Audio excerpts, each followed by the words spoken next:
Mike Gundy, the long-tenured head coach of Oklahoma State, is no stranger to controversy, often speaking his mind in ways most other coaches avoid. Over the years, his job security has afforded him the freedom to say what others may only think. On Monday, during a media session, Gundy was asked about how his staff recruited linebacker Obi Ezeigbo, a transfer from Division II Gannon University.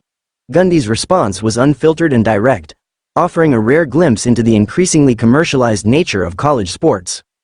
He was very inexpensive, Gundy said, after Ezeigbo was named the Big 12 Newcomer of the Week. Gundy continued, "The number of players we go after that are ready to play at this level, we can't afford. So he was a good buy and a quality young man with physical characteristics we can develop. So that's why he ended up here, in my opinion." In a world where college football recruitment is becoming increasingly shaped by name, image, and likeness, deals, Gundy's frankness was refreshing and noteworthy. He didn't sugarcoat the situation or embellish Ezeigbo's recruitment with tales of his love for the Stillwater campus. Instead, Gundy laid it out plainly. Oklahoma State doesn't have the financial resources to compete for top-tier recruits, so they seek value where they can find it, including players like Ezeigbo, who come from lower divisions and haven't yet entered the bidding wars that characterize the current recruiting landscape. In recent years, college sports have seen a seismic shift. Gone are the days when under-the-table payments were whispered about but never acknowledged. Today, thanks to the player recruitment process has become a more open commercial transaction.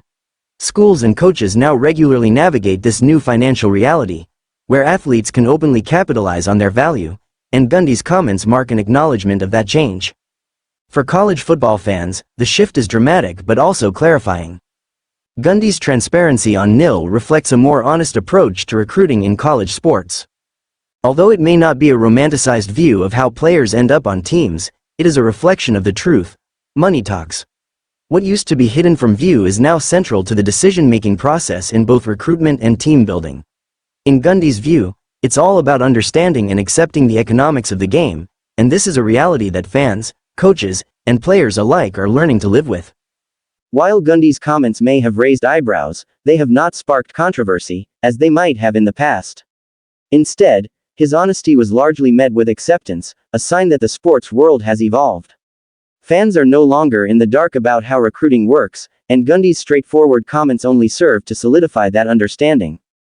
His remarks also highlight the challenges coaches now face in the era. Both coaches and administrators are still figuring out how to assign value to players, often working with limited information or hearsay about what different schools are willing to offer. For athletes, the situation can be equally confusing, with many relying on inexperienced agents who charge high fees to help them navigate these uncharted waters. Meanwhile, fans are often left in the dark, unsure of how much schools are willing or able to spend on top recruits. Gundy's offhand comment, however, pulls back the curtain just a little bit further on this complex system. Oklahoma State, for instance, is not a financial powerhouse in college football. Gundy isn't bragging about finding a hidden gem in Ezeigbo but rather acknowledging that, given the school's budget, they must be strategic in their recruiting. Ezeigbo, coming from a Division II program, was a perfect fit, not because he was overlooked by other schools, but because he was affordable and brought attributes that Gundy believed his staff could develop.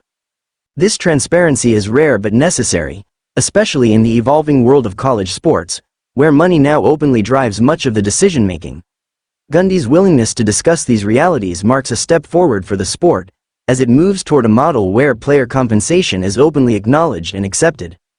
Ultimately, the NCAA is likely headed toward a more structured pay-for-play model, where schools will have to allocate resources in a manner similar to professional sports salary caps. In such a future, certain players will command higher value based on their talent and potential impact on a team, which will, in turn, affect their choices and the schools that recruit them. Gundy's comments, while simple, illustrate this truth. College football is now an open marketplace, and that's something everyone, coaches, players, and fans, will have to get used to. 3 years into the era, it's clear that the truth is no longer something that needs to be hidden. Gundy's forthrightness deserves credit for helping move the conversation forward, embracing the new reality rather than clinging to the outdated fictions of the past.